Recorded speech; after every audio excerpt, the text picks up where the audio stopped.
So I'm going to go ahead and call this meeting to order. It's Wednesday, November 18th. The time is 1:03 p.m. We'll now open it up for visitor comments. If you have a comment, you can raise your hand. Matt can see you. I can't. And he will we'll give that just a second here to see if there's any visitor comments. I thought, is Joan there? Joan was logged on earlier.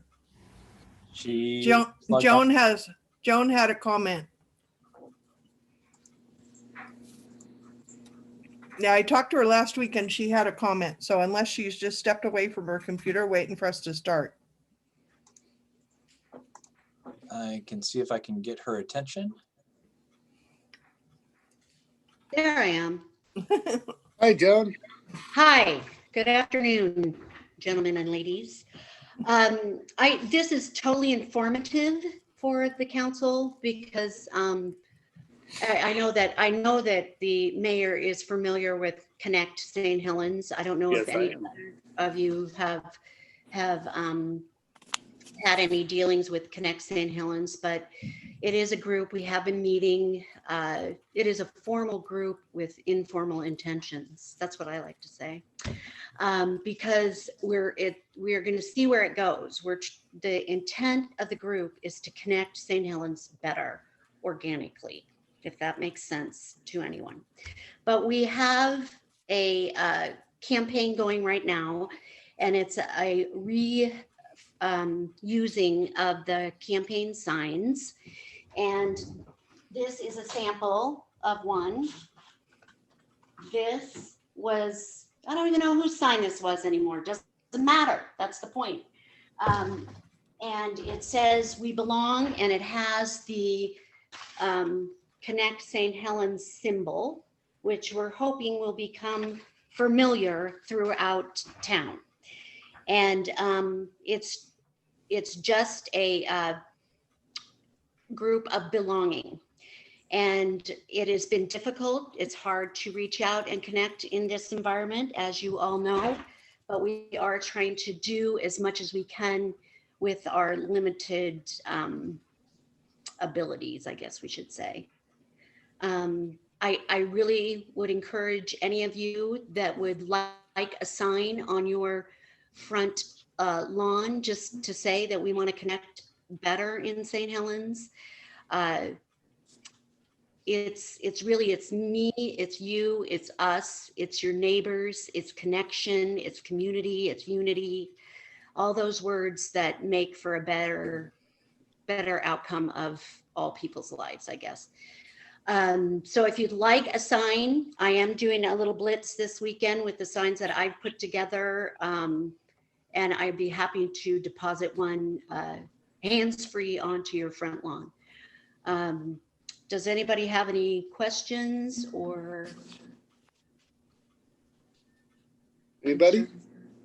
Well, I just, this movement kind of began over a year ago with with the news about the suicide rate in our community and in our state, and a desire to create a more positive, backdrop for us to build our community connections.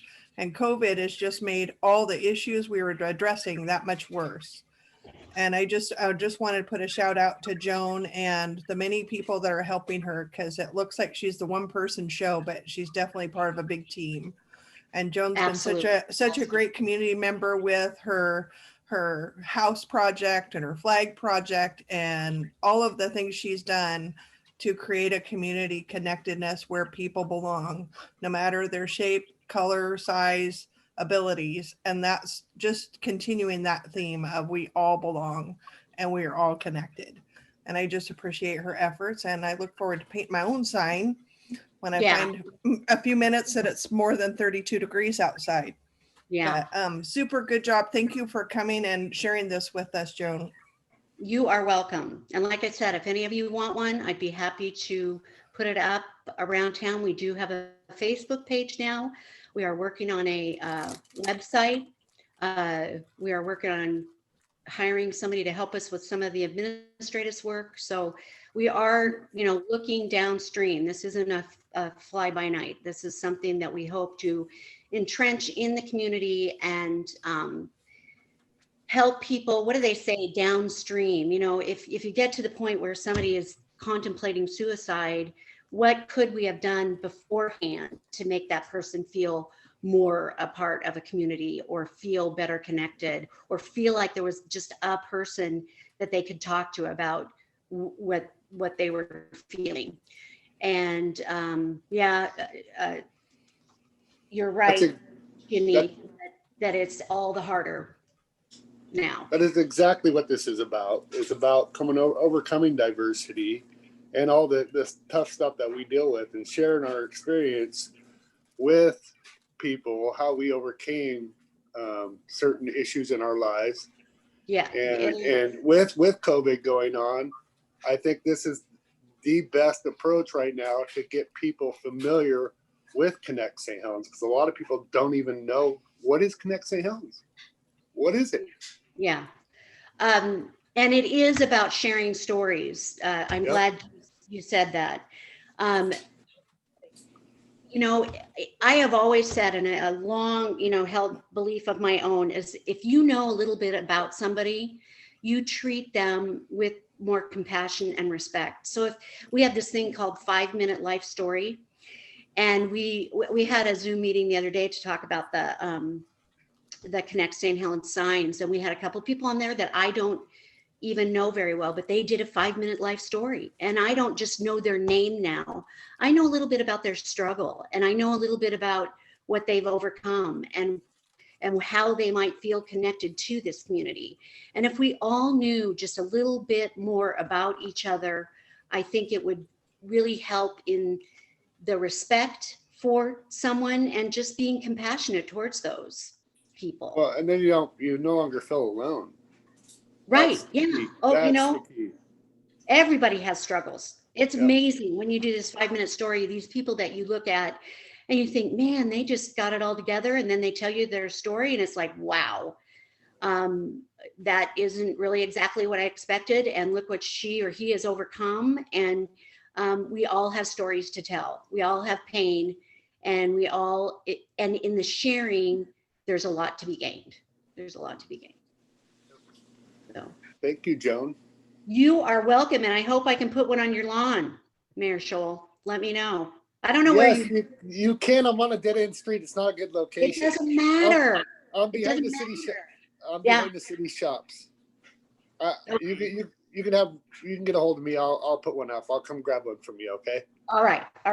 Maybe I'll just drop off some and then you can put them up themselves. And this one that I have right now, it just says we all belong, and it's got the symbol. It's going on to Sherry Ford's lawn today because she's also a member of this group. So I just wanted to share information wise for you guys. So if you see them pop up, you'll be in the know, because you guys should be in the know. So.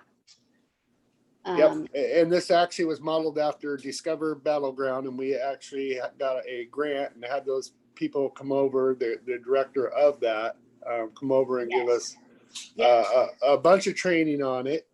He's still working with us. Curtis is still working with us. Yep. The slow go, but he's working with us. And if I can just say one more thing real quick. Sure. Yep. Out of this group, you guys were instrumental in getting This Is Us St. Helens, the little houses put downtown. And then they were in at the chamber for almost 2 years. And now they've taken each one individually, and they're at the schools in the district. So there's one in each of the schools in the district. Oh, nice. Well, they live on. So, and I, they can tell their story other places. So, and that happened through a conversation that I had with somebody through this Connect St. Helens. I had a conversation with a couple of people, and Alex Tardif was in that group, and he said, you should put them in the schools. Then I contacted Scott Stockwell, who I know because he's in part of this group. And I said, hey, Scott, what would you think? And he called his guy and picked him up and dropped him off. It was great. So they continue to be part of the community.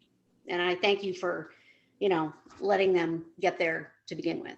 But so now, if you see an old political sign with the big green daisy or whatever you want to call it on there that it's Connect St. Helens trying to get entrenched in our community.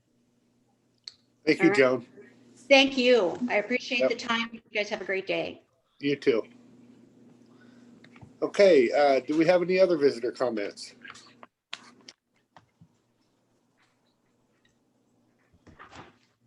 I have a blank screen. It's Must not be with Joan my- going off. Okay. No other visitor comments. We're going to move on to our first item on our agenda, which is an Employee Lake of Service Award, which is to Corporal King, Dustin King, St. Helens PD, 5 years of service. I don't know if he's available, Matt. I don't see Mr. King on the list. No, he wasn't Okay. able to make it. Okay. But I just want to state that he was hired back in, I think, 07 and then rehired back in 15. And he has worked his way up through detective now to corporal. And he continues to excel and serve our community. And he's a great asset to our police department. So thank you, Corporal King. I like saying that. Any other counselors would like to say anything other than congratulations? I have a black screen again, Matt. I don't know why somebody keeps popping up black. Everything looks good from my end. Okay. Just looks odd looking at a black screen with a white silhouette in the middle. Okay. Let's go on to our next item, which is discussion regarding broadband. Matt, strategic network and the strategic network group. Yeah, give me 1 second to get them on. Okay.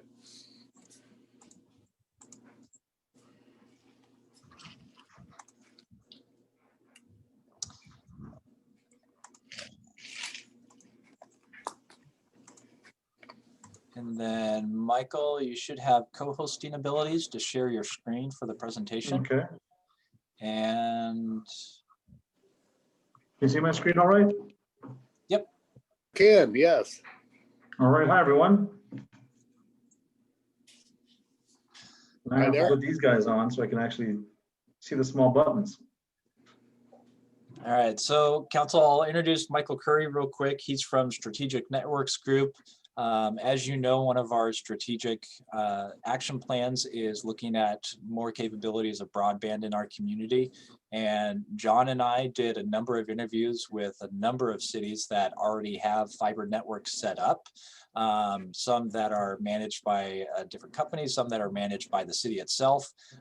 Through all of those meetings, we got connected with Michael Curry and his company, and we've had some initial discussions, and we thought it was appropriate to bring it now to council because they are looking for next steps to getting started. And so I'm going to hand it off to Michael to go through his presentation, and his staff is here and happy to answer any questions, and looking forward to working with the city of St. Helens. So Michael, I will hand it off to you. Great. Well, thanks very much, Matt, and nice to meet everyone. I've got a few slides to go through, but if anyone has any questions, feel free to sort of pipe up and ask for clarification. And then, for discussion, we'll save those, more substantive questions for the end. So I'll just jump in. I'll get into some background first, but I think, what we're bringing to the table is the capital and expertise to finance, build, operate, and maintain what is a wholesale digital infrastructure like a utility for St. Helens. And Matt had mentioned, Columbia City and Scappoose could also be involved, but I think the main driver right now is St. Helens. This is more than just fast internet, fast broadband, like roads and having, a good electrical grid. It's a platform, and especially now for that community's resilience and innovation. So our unique approach is that we combine not just the digital infrastructure, getting that in, but also what we call digital transformation, getting people to help them understand what they can do with it. The analogy that I use is We have, communities and regions investing in schools. Think about, the tens of millions of dollars invested to get a new high school, for example. Great new facility, state of the art. But how useful is that school when you don't have any teachers? But that's what we're doing with these broadband networks. How with these, online practices and social media and all these things and digital platforms, businesses that have been around for 20, 30, 40 years, locally, and which are cornerstone to the local economy, do they know what they, can and should be doing, not only to be competitive, but just to be relevant? And so that's part of it, to make that case, because any area that is unserved, underserved, or overcharged with broadband is essentially not enough of a business case for the private sector providers to come in. So in that case, we need to look at this differently. We need to pivot from what is a business case for broadband to an economic case, just like we do with roads and other utilities. So in terms of who we are, I'm the president of Strategic Networks Group. I've been working on this for 25 years on broadband. I started Connected Economy Solutions to be that, that sort of focal point to bring all these partners together, so that we can bring turnkey solution to the communities to get the, first of all, the economic case developed, bring the investors in, get the design engineering, aggregate demand, go through all those things, get the construction guys in, and then the operations, so that you have a network that then can be bought by the community. But up until then, we've got the expertise to get that in place for you and be inclusive. This is not something where we want to have, the lowest hanging fruit, those most profitable neighborhoods connected. We want this to be ubiquitous, everyone connected. I think the woman who was speaking before, that was, very well in line with what we're trying to do. So in terms of what it is, as I just said, it's not just connecting the most profitable neighborhoods. It's a community-wide fiber-based. Getting fiber, which is future-proof. We're agnostic to technology. We're vendor neutral. I'm an economist by training, and we look at how people are connected, what they're doing with it, and how they benefit. And from the data and research we've done over 10 states, we've got over 85,000 records from how individual businesses, organizations, and households use broadband and internet and those online practices. We've developed an industry-leading platform on this, and we see what those impacts are. We want to design this for open access, basically, so it's separating the ownership and wholesale operation, just like roads. UPS and FedEx don't own their own roads. No, it's the community, it's the region that builds and maintains the roads. So FedEx and UPS and anyone else can use it, and that's what works. That's why we have public investment. You can then have one preferred ISP or multiple ISPs on it. They can, and typically we're just doing a broadband roadmap for another client right now. And for those areas that they say we can invest, it's just not a business case for us to invest. So they don't.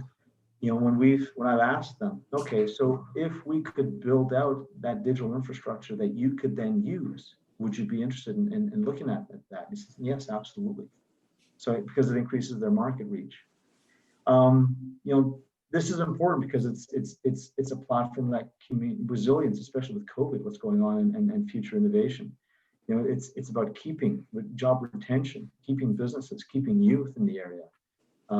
So they can, live there and work there. It's retaining that tax base and growing that tax base and improving that quality of life. It's also, keys to that is having that, local education network, managing those, municipal facilities and getting into smart community services. Why is it so important now? Well, we're seeing how this is not just economic, it's existential. The investment cannot be put off. The challenges are the private sector, isn't, and 5G is not a substitute for digital infrastructure. It's a complement, and still, it's a far way off. The private providers are really, actually they're pulling back from, our work with the state of Oregon earlier this year, we're hearing about, they're pulling back their investments in the network. So that's the wrong direction. We need to, respond to this escalating transition of work and healthcare and education online, and everyone needs access. It's not just a luxury. And this is a new norm that we need to, not just to deal with this right now, but that's, going forward, that's what we're seeing and getting feedback on.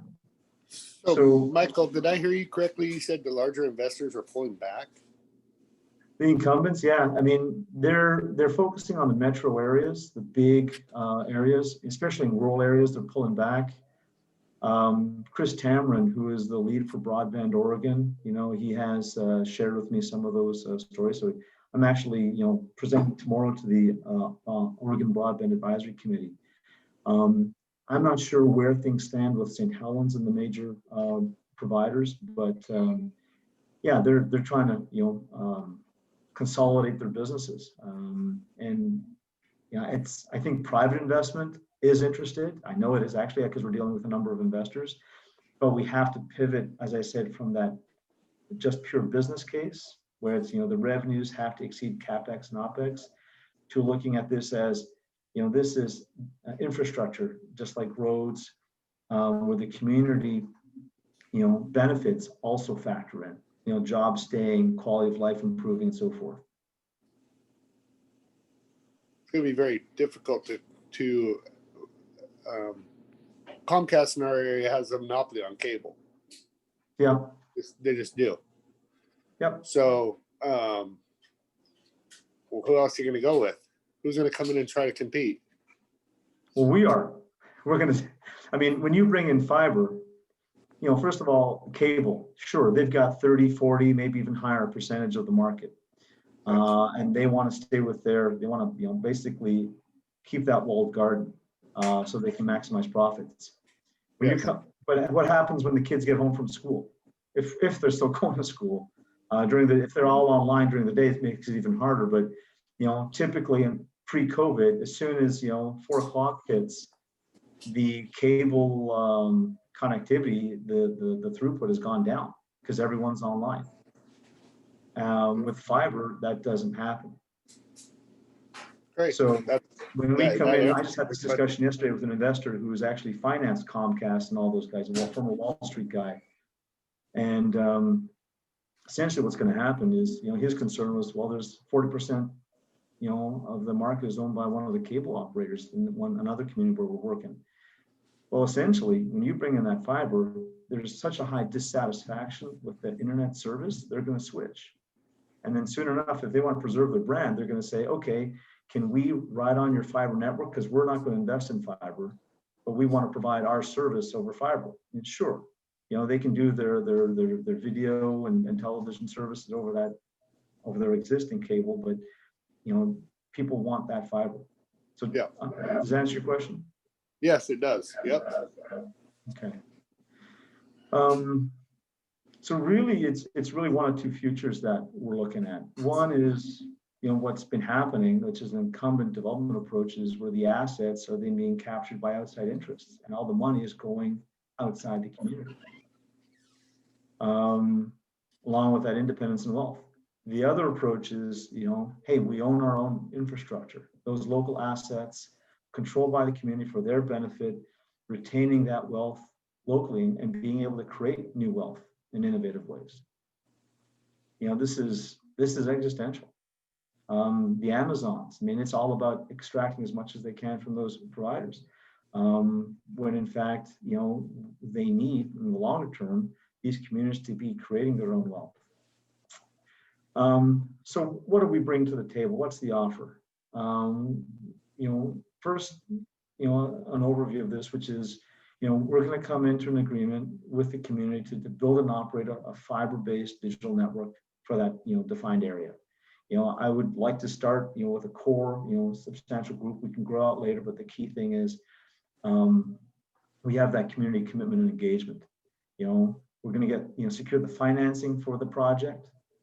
Whether it's debt or equity, there's a number of options depending on, the needs and how we want to structure it. But really, it's to get this thing going quickly to the design, construction, operation, and then maintenance. The community has the option to own it, buy it once the project is stabilized and profitable. That's the goal. What we are looking for from the community is a partner. One, primarily, it's the key thing for that community engagement. We're doing this, this is for your better connectivity and the future economic vitality of St. Helens and the other communities that want to participate. What we need is, that, ear of the community that, you're behind this, when we put out, a survey, the e-business checkup or the e-household checkup, that, as many as possible, that everyone participates because they understand why this is so important. To see how they're connected and whether they're willing to sign up. We also want to make sure that, facilitate the permitting and right-of-way and other hurdles, easements and so forth, to get through that as quickly as possible, and leveraging those local assets that are existing. Maybe you have some dark fiber and poles and things you can bring to the table. All that helps. Also with in-kind services and outreaching. I mean, what we want to do is, hire local people for that build, for the maintenance, for the truck rolls that need to happen, for the training. This becomes a community project that is, we manage with you, bringing in that private capital. And so not getting stuck. Doing this for 25 years, you see some of these projects getting stalled, side rail and so forth. We were taking the best practices that we've seen and bringing this together with some of the best in the business through that whole value chain across North America. And again, we want the community to have this as a revenue generating asset down the road. How does the ownership work? Well, we would set up a special purpose vehicle, whether it be a authority, a district, a corporation, what have you, depending on Oregon law. And, but the key thing is with board members representing both the investment obligation and the community interests. As I mentioned, the local participation contributions, we want to, we'll lay all that out. We've done this before. Here's a process we go through. Matt has seen some of that, but who participates and how are they contributing to this? Because essentially, you're getting a network for free through the private investment. We're needing, though, key things is that community engagement and participation and so forth. And again, the option is for the community ownership in the future. One of the key criteria we have is that the network not to be sold to private providers. This remains a local asset for future, self-determination and local wealth. We want this to be a community-based asset. And so here's some preliminary numbers that we ran up from the analysis. Essentially, it's looking to be a $10 million network to connect every premise in St. Helens with fiber. The key thing, this looks, it's cash flow positive from the beginning. The key thing is you see here the economic impacts. We're seeing 50 new jobs created, 2.7 million in annual business net revenues increase because of that broadband. Income taxes increase and an annual GDP increase of almost 3.5 million. If we were to scale this across the Tri-Cities of St. Helens, Columbia City, and Scappoose, we're talking another 5 months or $50 million, $15.5 million project. Again, with some more significant economic impacts, new jobs, but also there's a whole bunch of quality of life benefits that we haven't touched on here that we could sort of lay out. So there's a lot here. We can go through that, but I just wanted to keep this as sort of an overview. What we've got is a path forward that we've pretty rigorous in putting through, but starting off with the pro forma and readiness assessment, getting into engineering, getting into an offer, getting the financing, and then getting into the actual assessment, and then getting to the build. So really for us, what we're looking for is that agreement to proceed with the digital needs and readiness assessment, which is really a 10-minute online survey on from each of the community leaders on what are the goals you have, what are the issues you're trying to deal with, and there's some broadband readiness questions for a broadband initiative that we'd like you to tell us sort of options of where are you at. There's multiple choice, like 4 questions on progress. Like I said, it takes 10 minutes. We would then get that together, look at this and say, how much alignment are you? What are the goals? Where does it, fit with this initiative? And present that with you. You get a copy of that. And then if that's ready, looks like an interest for the investors, set up a meeting with those investors to discuss the options and terms that are potentially available.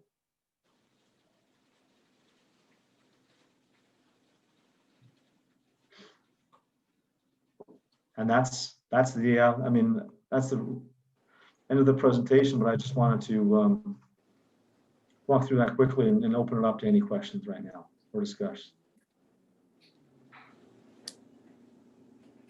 Any counselors? Well, if you look at me wanting to get a good idea what cable, computers, and fiber is like, you probably shouldn't. I would really like to wait till our new council gets, because this is going to be a long-term thing, and there's no use the end of the tail setting up a fairly big project. But I think we need some other eyes who have got a lot of computer and communication experience to throw some information into the ring. What would they tell you different, if I could ask Councillor Topaz? What would they tell you different than now versus in the future? If I knew that, I'd tell you, but I know there's a number of places 5G and some of the other networks have gotten into trouble because they've gone in too fast. And that's, that may be management and maybe equipment, I don't know. But I know it isn't just a straight down the road shot. So that's why I'd like to have other opinions. You're right about that. So let me unpack that. 5G is the new technology. It's wireless. They're trying to replace, instead of putting wireline, going wireless with 5G, it's still very nascent. Less than 5%, even 2% is out there. It's not a substitute for fiber. And in terms of communities that have gone down the road of trying to build networks, yeah, many have done this, many have failed. Mainly because they went out and built it and hoped businesses and households would get signed up. Build it and they will come. Nice movie, Field of Dreams. But in reality, and what we're doing is we're getting the demand up front. We're, instead of like I said, expecting people to sign up after it's built and after all that money and all that capital has been invested, we want actually people to sign up beforehand. That's part of the key differences. We looked at the numbers in the pro forma. Looks like there's enough critical mass to make this work. Part of the community engagement that we ask of the community is when we put out the e-business checkup and the e-household checkup. Didn't we start this 5 years ago? Keith, Doug, Jenny. Sorry, someone else is saying Yeah, something? somebody was coming in. I don't know. I think somebody was talking in the background. Well, I have a comment, and Councillor Locke can help me out with this. But it seems like about 5, 6, 7 years ago, we started beating the drum regarding this very same issue. And it's, every time Councillor Locke and I get together, we talk about it. We talk about doing our own system. I know the city of Sandy has done that, but this is very intriguing to me. And so whether it isn't a matter of going forward and doing this, it's a matter of time. And when is the right time to do this? So I'd like to see some timelines in terms of setups and setup costs, those kinds of things. And I appreciate the preliminary introduction today. Thank you, Mr. Curry. Thank you. Keith, do you have anything?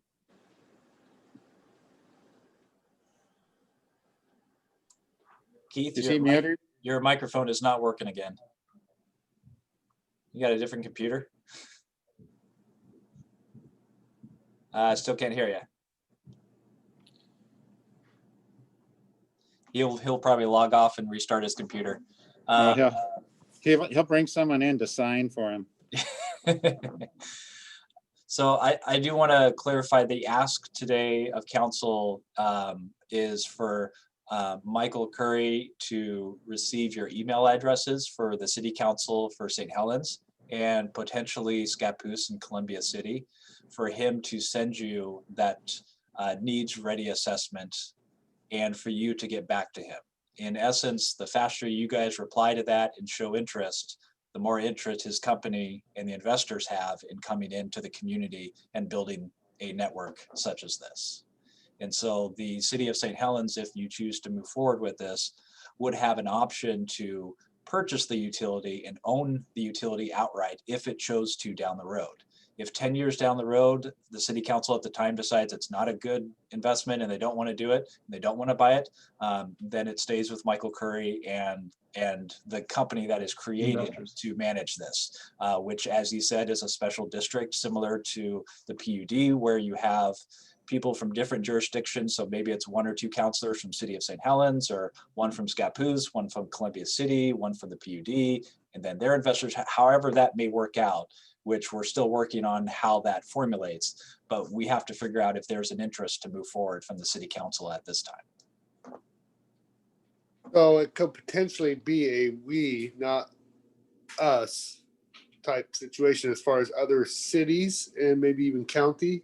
Correct. Michael Curry and I have discussed numerous options about including initially just St. Helens, and what we have seen is some hesitation on Scappoose and Columbia City to so hang on a second, I'm letting Keith back in, to kind of come to the table. And so the hope is that Michael and his company have talked to their investors and they're ready to move forward with just St. Helens.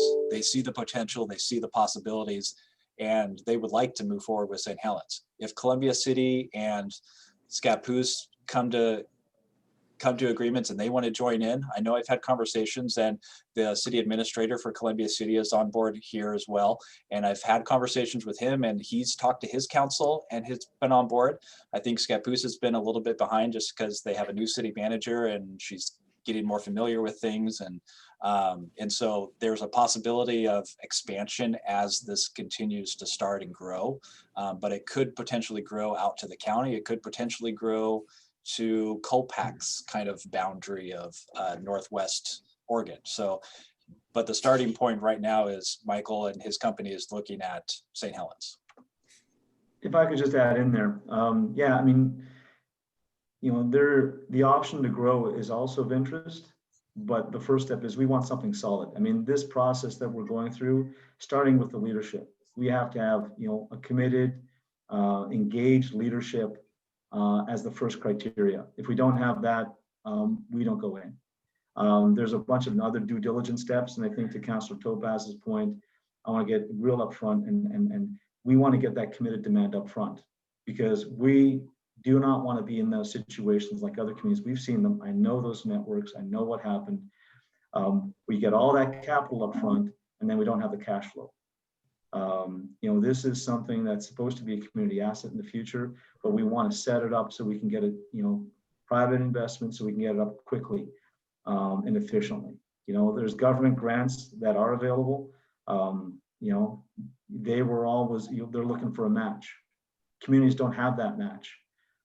Second, you know, once you start going down that path of asking for that funding, making those applications, it takes a lot of effort and time.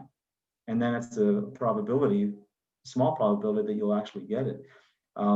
You can't wait any longer. I mean, look at the kids who don't have access, you know, to do homework.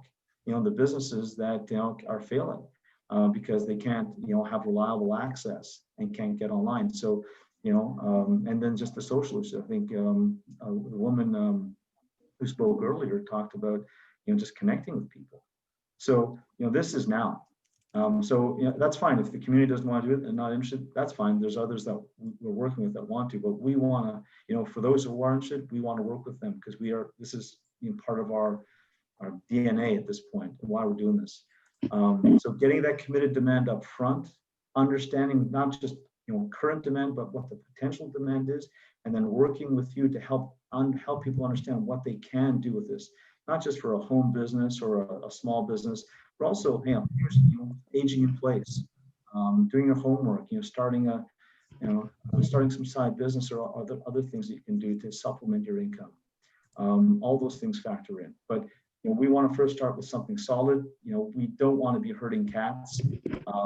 Been there, got the scars to show for it, scratch marks more like, but we want something solid that we can work with, and then potentially, when it makes sense, to grow from there. I just had a comment.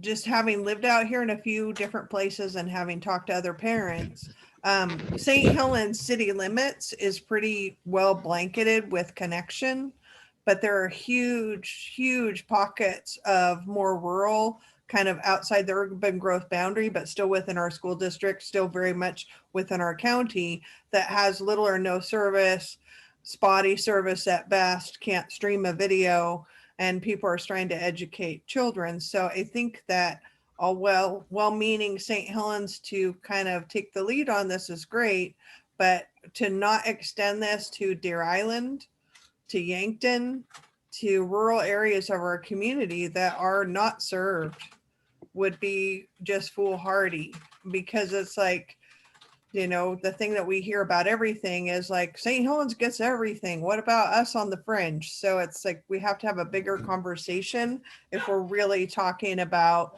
connecting our community and making everyone equal.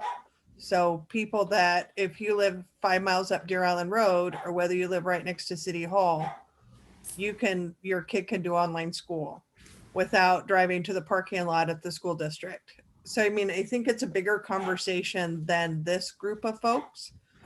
It's a bigger conversation before we make sure that we have all of our ducks in a row. I know that a few months ago, before COVID lockdown, we had a regional meeting with all the counselors from the neighboring cities and the county leadership, and that might be a good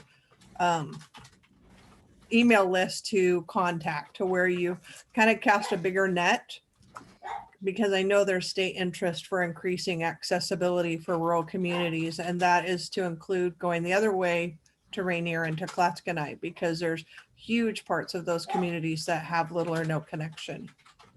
And That's Councilor, just my opinion. Councilor Carlson, we did, myself and Michael Curry and Scott France and his team, we did present the same presentation and idea to Colpack as well as CCET. So Paul Vogel and his team are aware of us and what we are trying to do.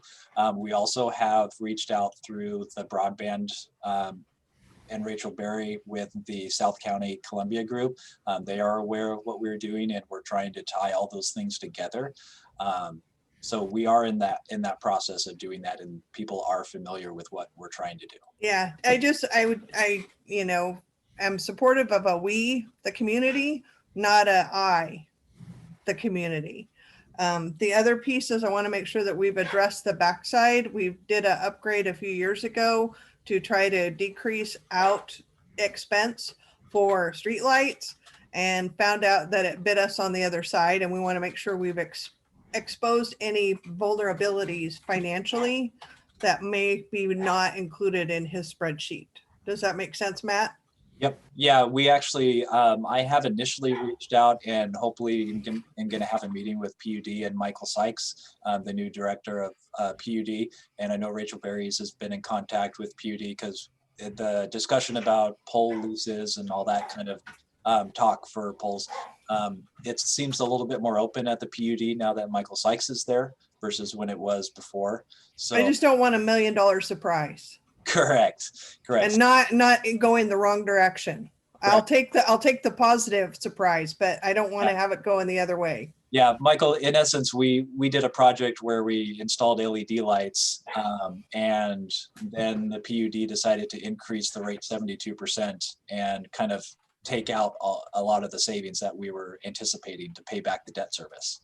So it was not a fun time, and there's arguments on both sides. So.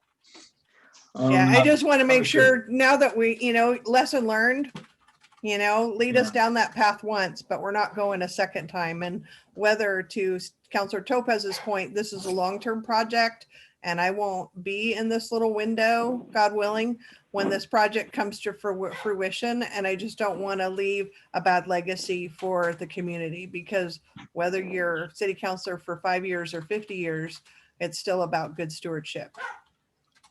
Mayor Scholl, I have the city administrator from Columbia City on the line, and he would like to ask a question, if that is okay with you. Yeah, go ahead. Again, this is Mike McLaughlin over Columbia City. Can everybody hear me okay? Sure can, Mike. Okay, great, thanks. And first of all, I'd like to thank, Matt for really being a driving force behind this. He's, done a fantastic job reaching out and wanting to be a real good neighbor, real inclusive with this project, and also appreciate Michael's contributions. And thanks, of course, to Mayor Scholl and the rest of the council for allowing us to jump in and to share. And while I'm not speaking for, the council per se, I can speak as to general interest, not only within council members, but also within the community to be a part of this, moving forward. So I can speak with some positivity toward the overall concept and the recognized need within the community for it. Because as Councilor Carlson said earlier, there is a huge drop off. And more than likely, especially in our northwestern areas of our community, are probably going to start to see that on the Deer Island side of our community. So we believe it'd be a real positive impact. But during Michael's talk, I heard the term or the phrase "start with the core and grow out later." Right now, are we solely considering St. Helens being that core, with us potentially Columbia City and Scappoose being as part of the grow out later, or could we also be a part of this core? Well, that depends. Our goal, and to speak to Councilor Carlson's comments, we want to get as many people connected with the broadband they need as possible. On the flip side of that, though, is there's got to be that fiduciary responsibility to the investors. We've structured this in a way that with the, looking at this, not just the traditional ISP business case, which I'll repeat again, any area that's unserved, underserved, or overcharged is because there's not enough of a business case. Right. They want the returns 3 to 5 years. If we're looking 10, 20, 30 years returns, that changes things. If we're also engaged with those, that digital transformation, raising awareness, working with those community, businesses and households on what they can do with this, that increases, not just the local economy, but also the revenue base and subscriber base of the network. Combined, that makes then something that wasn't before possible with the business case, and now it's possible with the economic case. So, if we get to the point where the leadership, we're interested, these are the goals we have, these are the issues, and this is where we are in terms of readiness, we can take that, when we do the broadband economic impact and market demand assessment that we do, I said, that's the e-business checkup and the household checkup. We can put it to the whole county if you want. If we see enough of a demand and there is a case to invest, we can grow this. The concern is, one, when you start going beyond one political jurisdiction, you have more complications, and I made that comment about herding cats. That costs time and money. There's a great, commercial from years ago about herding cats, but the financial guys, that makes it more risky. But if you can work together, if people can be on board, hey, we're moving together quickly, efficiently, absolutely, we want to make this as big as possible. We want to have a strong core to work from and then build out. And, again, to Councilor Carlson's comments, where we start off, is going to depend. Those other areas that you mentioned, why not include them? But they have to step up to the plate. They have to, pre-commit, get that committed demand up front. Here's what you would get. I'm not going to quote any numbers, but that I'm going to be held to. But if it's, $60 for 100 meg and $100 for a gig of speed, it's reliable. It's full, not just advertised speeds. Would you sign up for this? And if we have, only 30% sign up and that doesn't meet the threshold, that's one thing versus, 40 or 50%. And I'm going to show something quickly to speak to, if I can just share my screen again, Matt. Yeah, you should have a building too. This is my presentation tomorrow to the Oregon Broadband Advisory Council. We did a statewide assessment for the state of Oregon. We had, I forget how many responses overall, but you have, 89% of households and 94% of businesses dissatisfied with their internet service. Sure, this covers a lot of rural areas, but the majority are urban. So people are ready to switch. And in terms of actual connectivity for households, it's, cable is pretty high. DSL there, fiber is pretty low. There's a huge investment that's needed. And pre-COVID, this is the amount of teleworking people were doing. 1 day a week, some, 4 and 5 days a week, 15 and 18%, full time. So, there's, and again, in service of satisfaction, people were very dissatisfied. Majority were dissatisfied with, fixed wireless and DSL. Great that they can get it. But given the current circumstances where, we have to stay at home, we can't go to work, we have to telework, our kids can't work, what about with health? This is existential. So, we want to get this in as quickly as possible to those who need it, and those, if you're willing to work with us, step up to the plate, as I say, with that community engagement, we'll cast that net as wide as we can.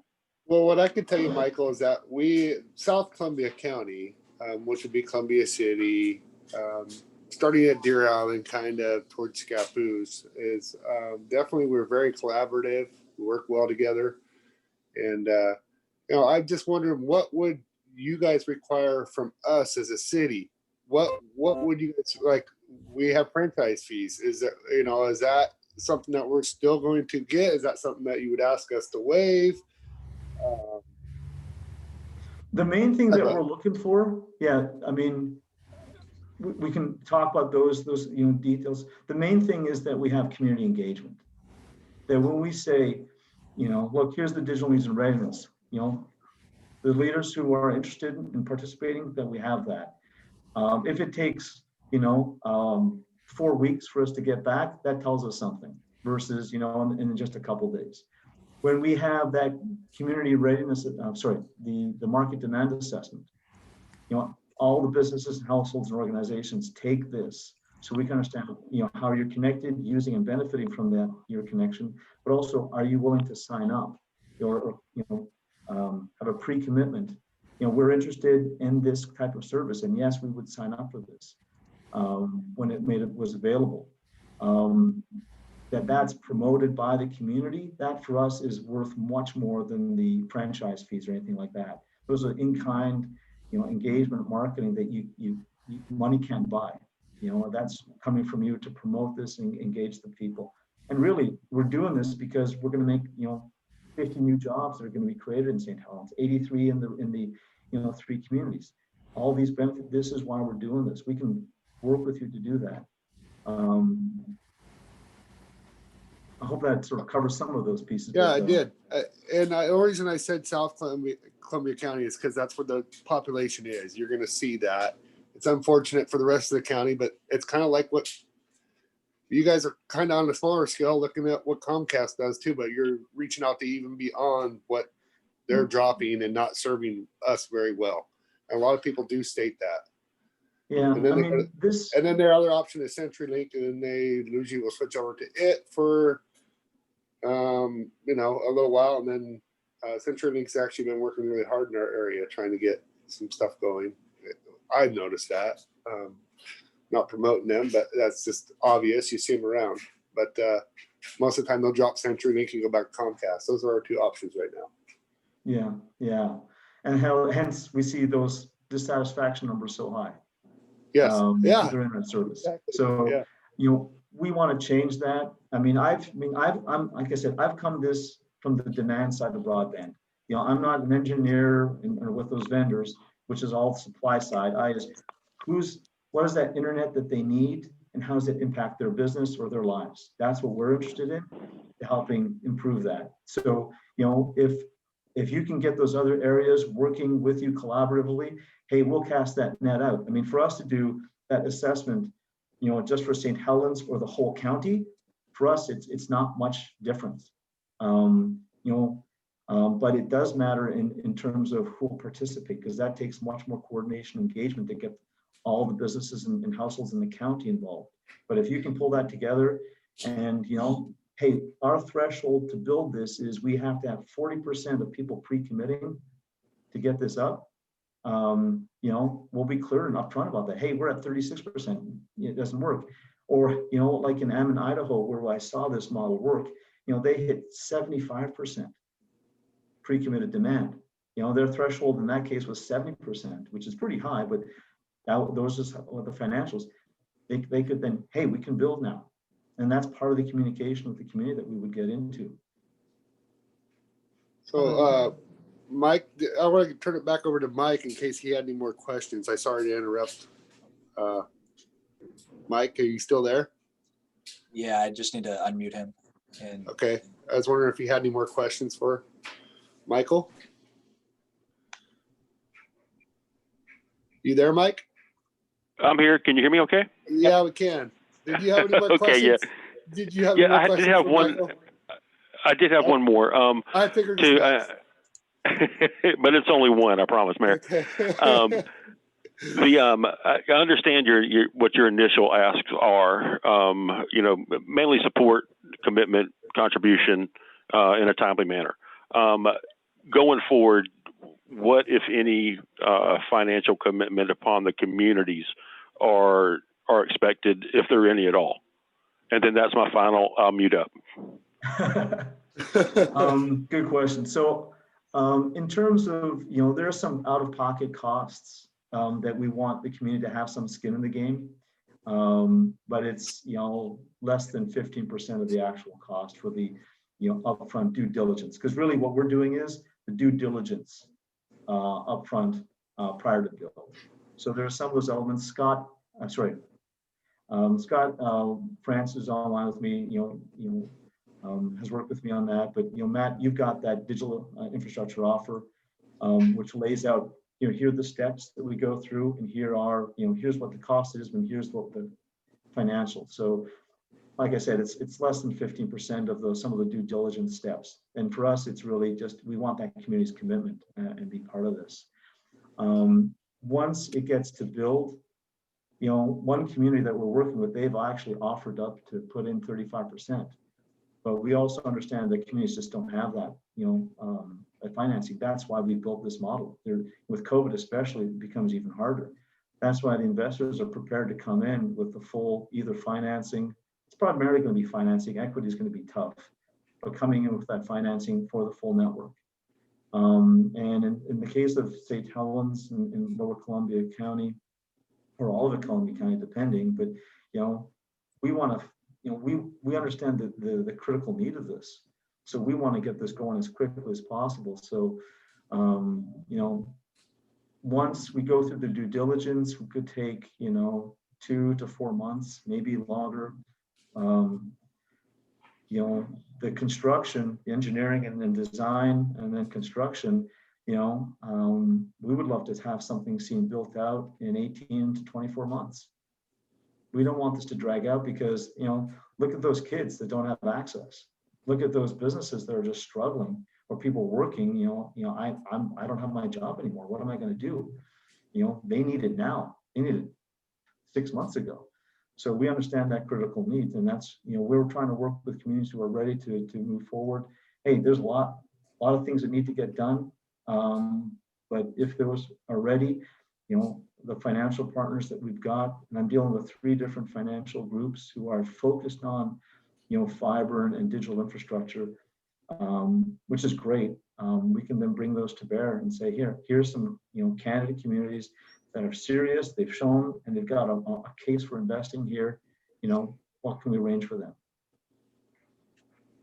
So here's my other question. So the fact finding whatever you call that survey, community readiness survey, what kind of financial commitment there is there to just gather that information? Is there a financial ask there? Yeah, I mean, the cost of that is $8,500 to do that. I mean, we're asking for the local contribution if it's just St. Helens. Our price point on that was, 3,500. If it's all 3 communities to have some breakouts, I told Matt you could do it for $4K. Yeah, it was about 4,500 or 5,000 between if we were to do this readiness assessment for Scappoose, Columbia City, and St. Helens altogether. Only about $4,000 or $5,000 for all of us. And we're covering the rest.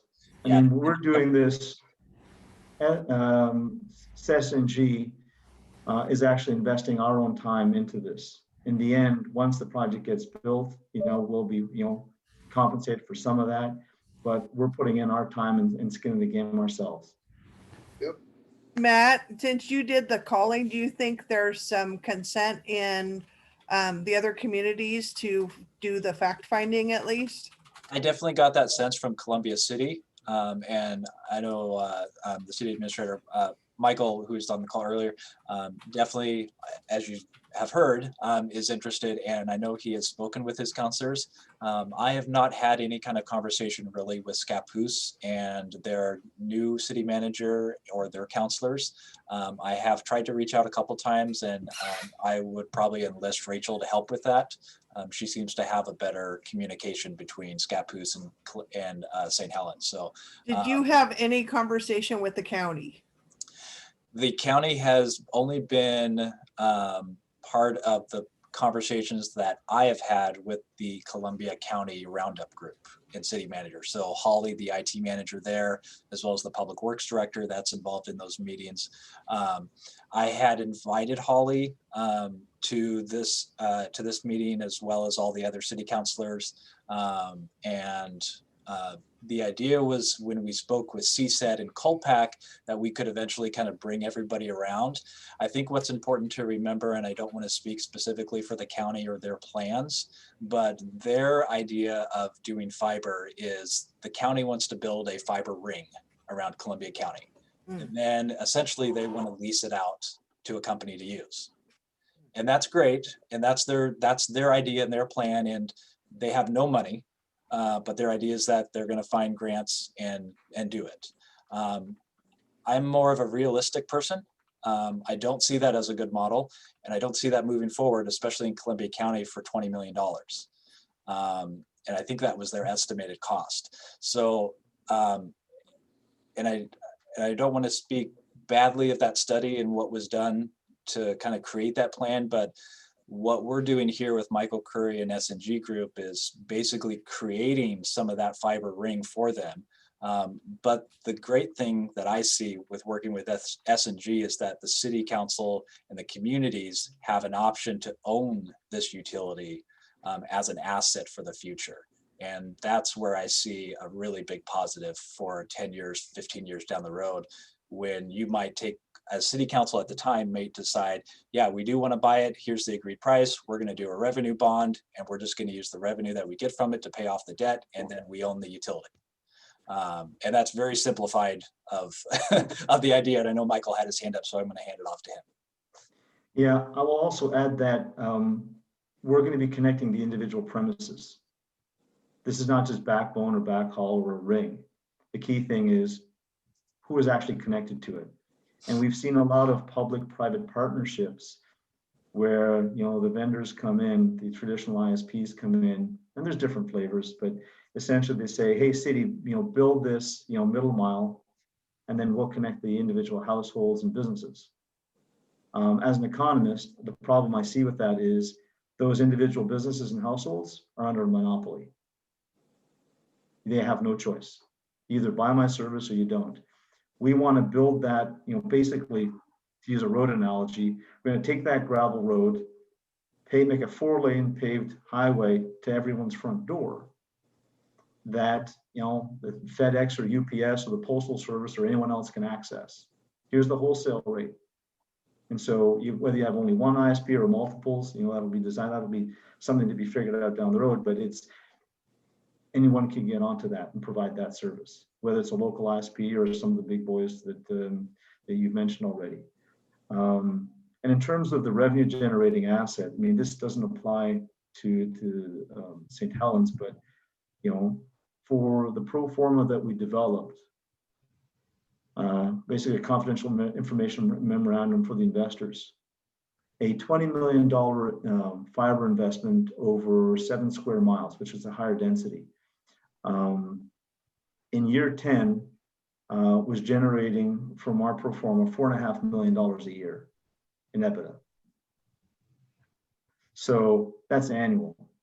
So a community at that, for that community, they could buy that on our revenue bond. And so How much did you say a year, Michael? $4.5 million a year. And it's growing after year 10 for this, that's certain assumptions that we can go through separately, but that's that revenue generating asset that we're talking about. So I heard you saying like a 4-lane highway, basically, that you can give 4 different customers a lane to push product down.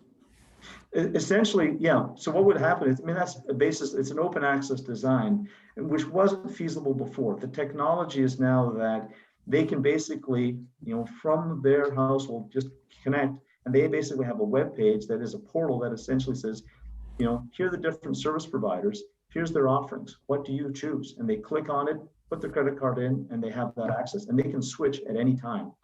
Before, truck rolls were needed to do that. It wasn't automated. I mean, before, I think, from what I've seen other systems, and I've heard is, you had 15 people manning that kind of operations. Now it can be done by 1.5 FTEs because of this has been automated. And that's what we're going to use. Our partner COS systems, that's what they do in the operation. So all of a sudden, the cost goes way down. You're opening the door to having competition for for that household, for that business as a subscriber, and competition is always good. Prices go down, quality of service goes up. That's what we want to encourage. We're not going to provide that service to the end user, or those service providers, local or the national ones, they can come in.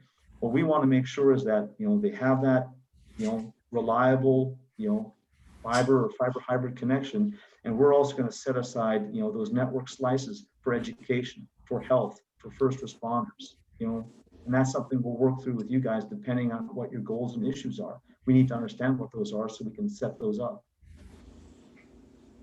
Okay, I see Councilor Locke. I don't know if he wants to comment, but I think I seen him pop up.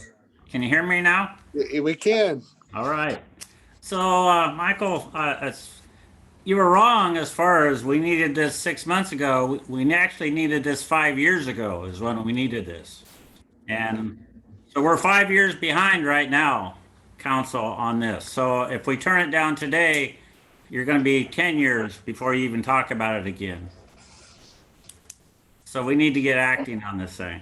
So Michael, the only other question is what do you say the rates are going to be for this? Get down to brass tacks here. Well, that's going to, that depends is the answer that, I have to say, as you understand. But we're trying to target, because it depends on how much of a market is there. What are the costs? Because we've done our costs, but we're going to have to, for the next step, get the engineers in. Hey, give us a detailed engineering cost of what this is going to be, and then plug that into our pro forma to say, okay, here's what it looks like. But the goals are, to come in around, for the end user, $60 a month for 100 meg, $80 for 500 meg, and $100 for a gig. Whether we can do that will depend on the actual costs, on how many people actually, pre-commit and we can expect to sign up, and how big of a market. If it's just St. Helens versus the whole area, obviously the bigger the critical mass of users, the more those fixed costs can be shared across those areas. Plus, what are those anchor institutions, those big businesses, those municipal and first responder and big businesses, what contracts they have. Can we aggregate that demand? Because that also makes a huge difference. So all that factors in, and that's all part of that community engagement that we're looking for. Plus, rights of way, existing fiber and so forth that can be tapped into. What does that look like? All that can be, cost offsets or cost reductions. How does a guy know what he's getting right now as far as those numbers you were talking about? How are those monitored? How are those scaled? The 500, the megabyte, the one you were talking. How do we know what we're getting currently? Oh, you can do speed tests. Yeah. And we actually, if you look at the Oregon report, I can share that with Matt. Actually, I have it up right here. Let's put my glasses a bit closer here. Here we go. I have to share a screen though first, don't I? So speed tests. This is the actual report that we provided. It's online. What are speeds actual getting? Here we go. Here's what they're spending. And for businesses. So what we're talking about is substantially less than what the majority are spending, and the actual speeds, I have to find, here we go. So here's the download and upload speeds. Can you all see that? Yep.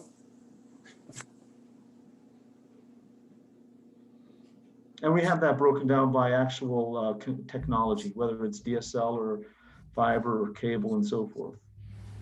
So, And hey, Michael, it might be good if you could briefly talk about what we had initially kind of talked about, I think on Monday or a couple of days ago, when we were talking about the school initiatives for setting up a potential network for educational purpose only and making that access, the fiber network could potentially be a partnership with the school district to offer free educational network service. Can you explain that a little bit to some of the counselors? Sure.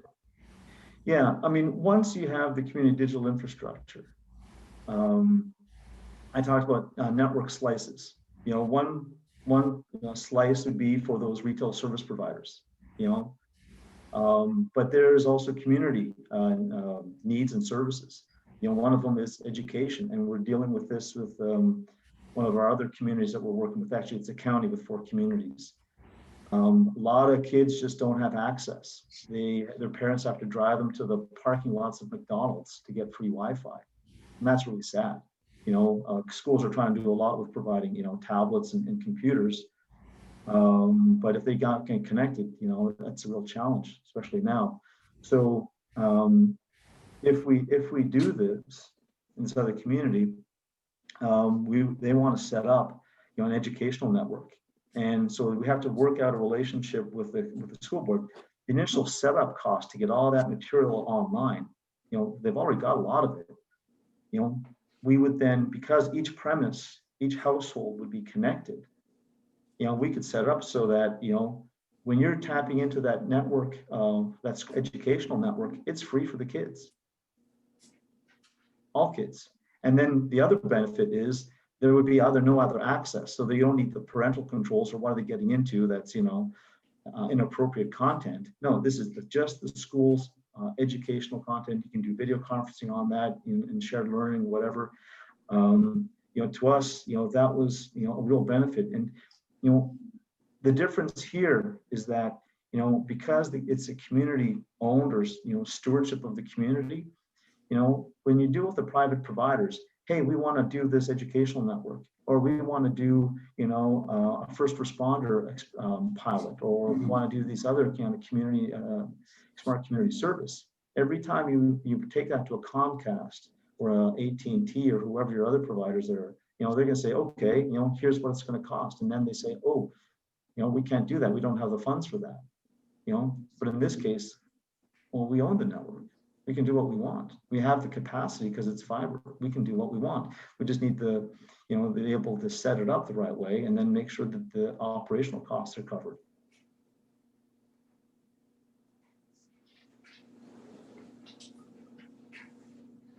Rick, are you around? Yeah, I'm here. Yeah, I just think I'm ready to definitely take that survey, and I think $5,000 is for the overall scope of work is for the next step is nothing to the benefit. It could be very, very beneficial to all aspects of our community and surrounding areas. So. And I just want to mention too, that the ask is just to go to that next step, do that Yep. initial needs assessment. It's Yep. not saying, hey, we're going to build it and we're going to start tomorrow and you're committing to 10 years to buying a network. That's not what we're saying right now. It's just getting to that next step is what we need your help with. That's kind of where I stand. I don't know about the rest of the council, but that's definitely where I stand on that. So. Put it on the agenda to vote for tonight, Matt. It is already on my list, as I assumed we would be doing that. Okay. All right. Any other questions for Michael before we let him go? Hey, Michael, thank you for taking an hour, a little over an hour out of your time to present that to us. Well, thank you for the opportunity, Mayor School. Yep. And thank you, Council, for the opportunity to present. All right. Share this You have a with good you. day. Thank you. You have a good day. Okay. Bye for now. Nice to meet everyone. Yep. Yep. Okay. So we're going to discuss regarding urban trail map. And I think does this go back to our discussion, Council President Morton? Are we? Yes, and quite Go ahead. some time ago, when Mr. Belcher and Carmen Dunn, I believe, came to the council and presented the concept. And then I believe Carmen and Lisa might have been, or Elise Mann might have been, might have given the other presentation, the most recent one, but that could have been Belcher as well. I'm not certain. It seems to me like they have given two presentations to the council. So with that, we left that in the last presentation. It asked more questions from the council, I believe, than it answered.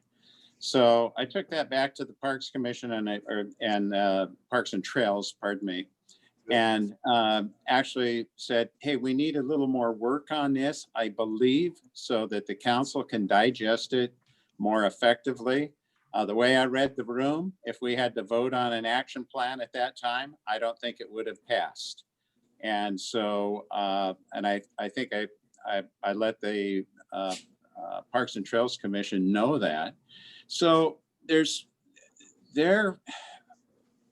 we're postured to have a kind of brainstorming kind of session. But it's going to be more than brainstorming. It's going to create something that's simpler and has more phases in it, that is very simplified and is more functional and workable to you folks. So with that being said, we have not got to our virtual conference yet. We're waiting on that.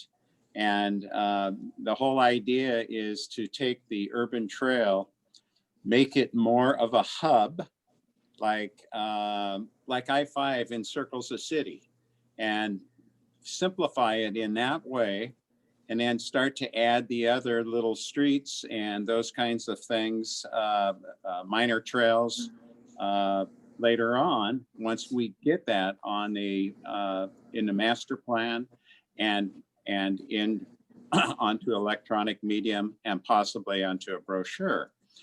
We also need the community to know about that, and a buy-in from the community as well. So that's where we're at right now, is kind of redefining that urban trail, where it is, all the little intersections, where those intersections will be, and basically safe passage all the way through. So That's kind of what we're doing. So kind of think of it as for people who have gone to a snowboard or a ski resort, think about it as a trail map. There's codes with those trail maps. All the green runs are set up in green lines, and the same with the blues and the blacks. And so we have that distinction in recreational areas, and every intersection that you hit, those trails are marked. And that's kind of that's the end goal, is to get people to a series of trails that link up and work together cohesively. And this urban trail will cross paths with 6 of our parks, counting the Courtyard Square. And so, that's kind of where we're at. As soon as we get our virtual discussion going with our Parks Commission, they'll be postured to come in one more time and give you a dynamite presentation. I mean, the work that's been done thus far just needs to be kind of sorted out and worked in a very presentable way to you folks. So we get a buy-in from the council for an action plan. Okay? Yeah, it sounds great. Yeah, I can't give you more thumbs up than I have 2. I'd like to give you 10 thumbs up, because I think the connectivity of our community and supporting people to be active and walk and take their dog out and their kids out and get to know their neighborhood, getting to know your neighbors, that's how you increase livability. It's how you increase community wellness. It's all good. It's all part of a major plan that says that we care about our neighbors and our streets and our blocks. And that's how you kind of rediscover your own community. It's not about the visitors. I mean, sure, visitors might enjoy it, but it's like there's lots of people that live here that don't know about these routes that are out there. Just the old timers do. So I can't say enough good things about the works the Parks Commission's doing, and I look forward to moving forward with this, whatever steps it takes to get this thing on the books. Thank you for bringing it to the council, Doug. And the unanswered question is, which council meeting we will be ready, that commission will be ready for? Will it be the first one in December or the second one in December? So if we can have that flexibility to, when we're finished, to say we're finished, can we get on to the next agenda? That would be great. That's what I'm asking the council at this point. And I agree with Jenny. The work that's been done is phenomenal. They've walked and rewalked and walked, and it's a lot of it is on sidewalks now to that point, and then the trails take off through the parks and end up back here. It has, I think the simplification has changed from a figure 8 to one big loop around the area, with the hub being down at this area in the city center. So that's kind of like one of the approaches. We'll find out from all the work that the Parks and Trails Commission has done, and how they work through their dilemma of making a solid, good presentation. And not to say that their last presentation was not solid and good. It just it asked A lot of questions. Asked a lot of questions, right? They had a lot of So questions. hopefully they'll have answers for every question that you ask, and in a sense. And I want to make other comment while I have the frame here. I'd like to say that our last presenter was very timely.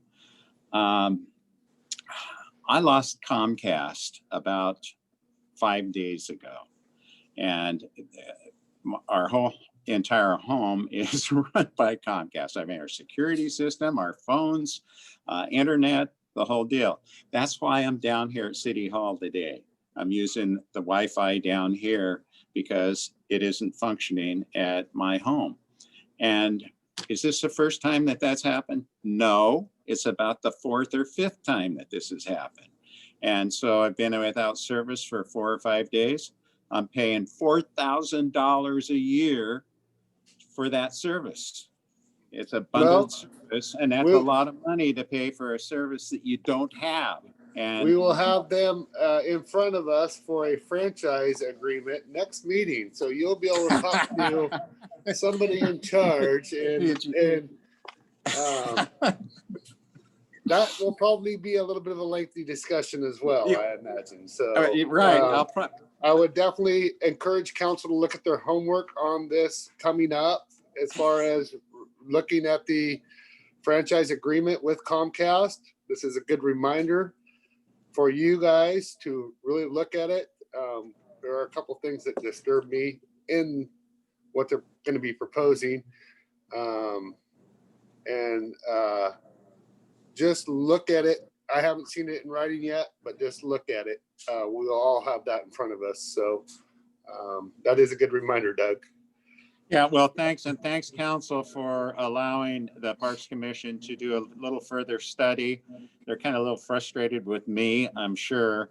But, you know, I think a really dynamite presentation is coming forth. And this is going to be exciting because it's going to open up a lot of projects, smaller projects for trail connectivity like Councilor Carlson was referring to, and little minor trails linking into the big hub of the urban trail. Sure. When do you guys meet? When do you guys meet next, Doug?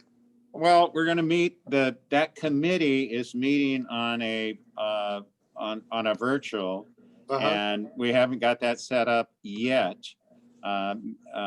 Maybe Carmen has, but I've been out of the loop because I don't have my computer, and I have to come down here to get my emails and get you know, anything else. So the weekend I'll probably push it to the third Wednesday of December because you'll have to have it in a week and a half for us to post it. Yeah.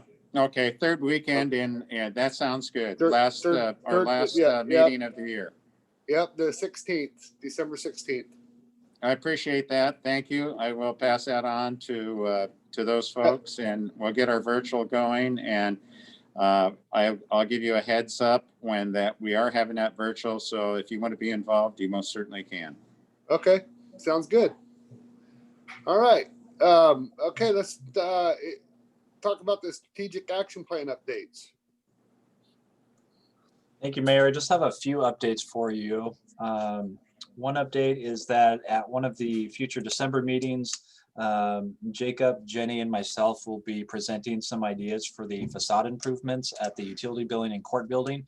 As you know, we had the request from the Planning Commission to at least redo the windows that are up there. And so we talked about doing some additional facade improvements. So we'll be coming back to you in December with some cost estimates and pictures and ideas to talk to you about and kind of get your ideas of how much your appetite is for doing improvements. Well, I know when it comes to historical stuff, it's not cheap when you're trying to renovate a building. No, and it's kind of, I will say it's very dependent, and there's a lot of options depending on the future use of that building as well. That plays into that as well. So we can talk about that in more detail when Jacob and Jenny and us have more information for you. Sure. The other thing I wanted to let you know is that we still have the bathroom cleanings that are being done by a third-party company that was hired from E2C. She's hired a couple people to do the bathrooms on a more regular basis than what our current staff is doing.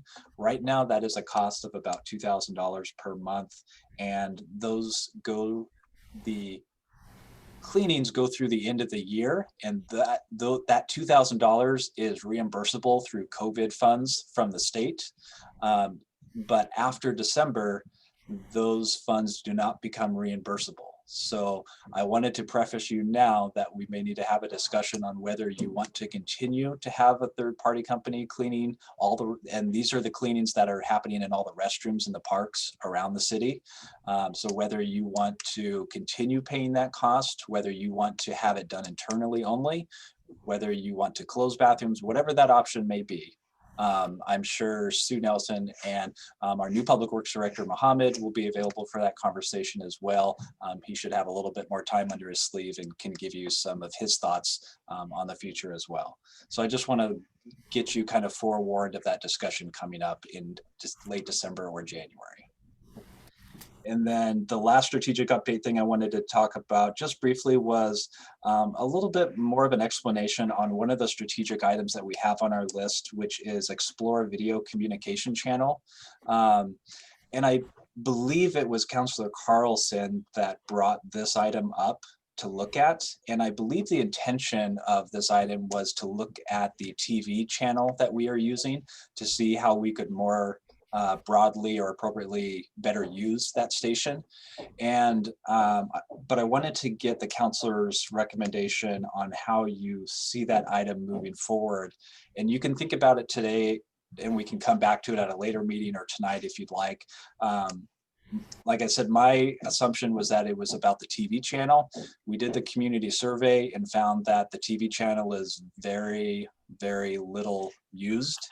And so I didn't want to waste a lot of time of staff, and I see Councilor Carlson waving her finger. So I will let her speak.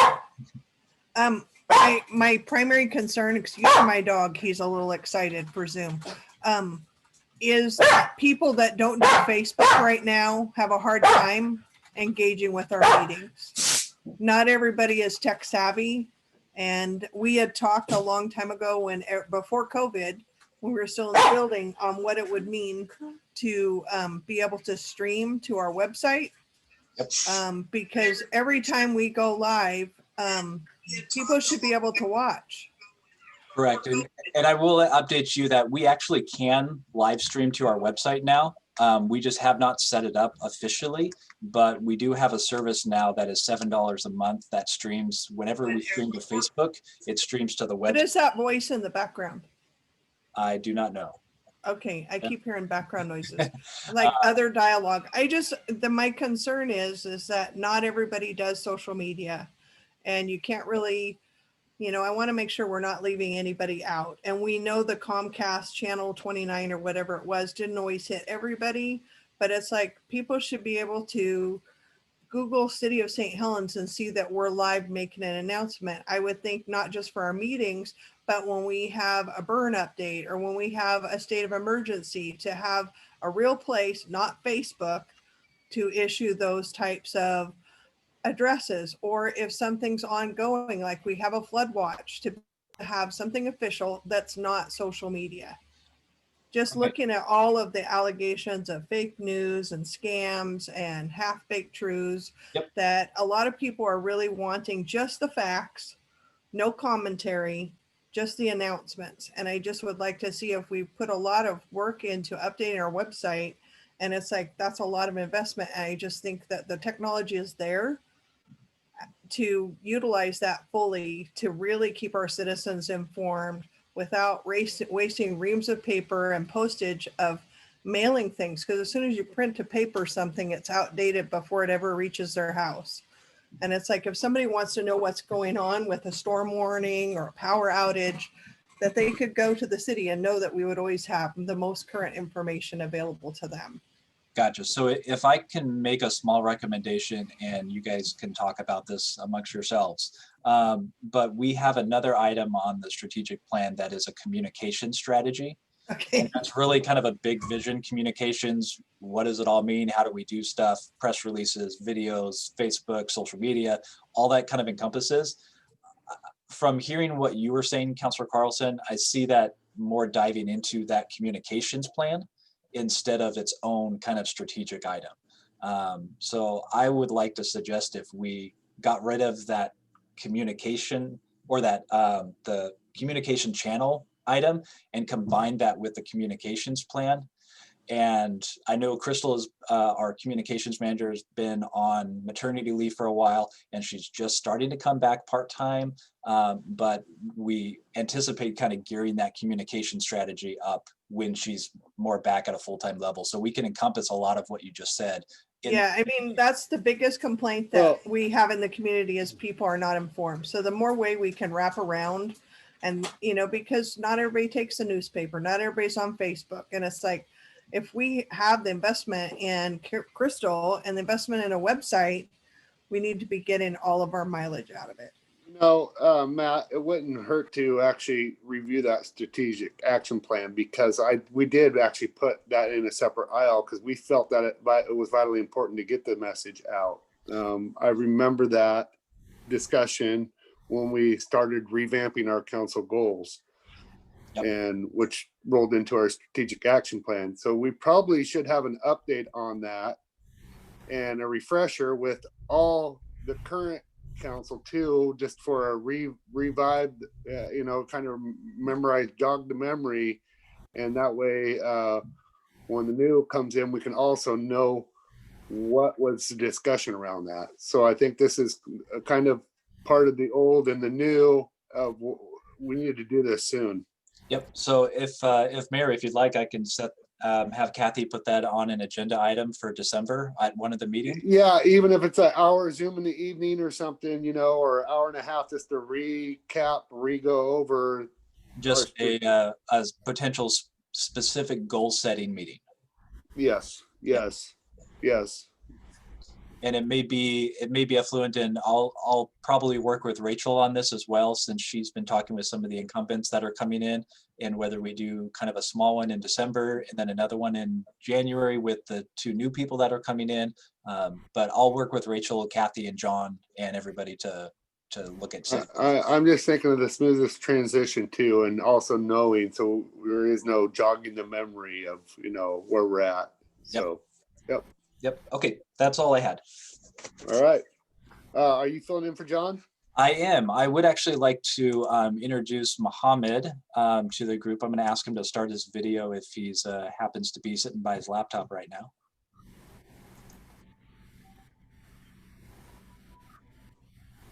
Hey, Mohammed, are you there? Hey. Yes, I am. I have this really cool camera turned off on the laptop. So You're Great. looking good there, Mohammed. oh, thank Welcome. you, Mr. Welcome, Mayor. Thank you welcome. very much. Yep. Very exciting first meeting. Thank you all for your time, Council, Mr. Mayor, and Matt for the introduction. Very exciting time. I had the chance to already meet, I would say, 90% of the City of St. Helens employees, probably 10% somewhere I haven't, in the Public Works maybe field or elsewhere. So, so far so good. Great environment, great team, and I'm looking forward to start working with everyone. And seems like we got a lot of projects to go. I'm still kind of familiarizing myself a little bit with basically the culture and the type of projects and the priorities, and really looking forward to start tackling some big stuff that's going on now. I'm here for any questions or resources for anyone in the entire agency, obviously, so please don't hesitate to reach out. I got my phone numbers up and running, and my email is good to go. Matt has been a great assistant, who kind of introduced me to a lot of the stuff, and Darren from IT has been also wonderful to set me up really quickly. So we're live and we're ready to go. Excellent. Yes. Welcome Thank to you. the team. And Thank you. yeah, John's out this week. You come in, Yeah. he's out, so kind of funny. Timing, I figured. Yeah, this is a good time. I mean, I really contemplated coming at the beginning of the year, but it's a good time. Hopefully, I thought things will be slow, where it's an opportunity to really kind of get together and just try to get my feet wet a little bit before things kick up the beginning of the year. So. Yes, that is a good opportunity. You're absolutely right, because we're going to be gangbusters. I mean, we got a lot of stuff going on. As always, with every city, we're always pushing the water in the sewer. But yes. Sure. Yep. Thank you. Yes.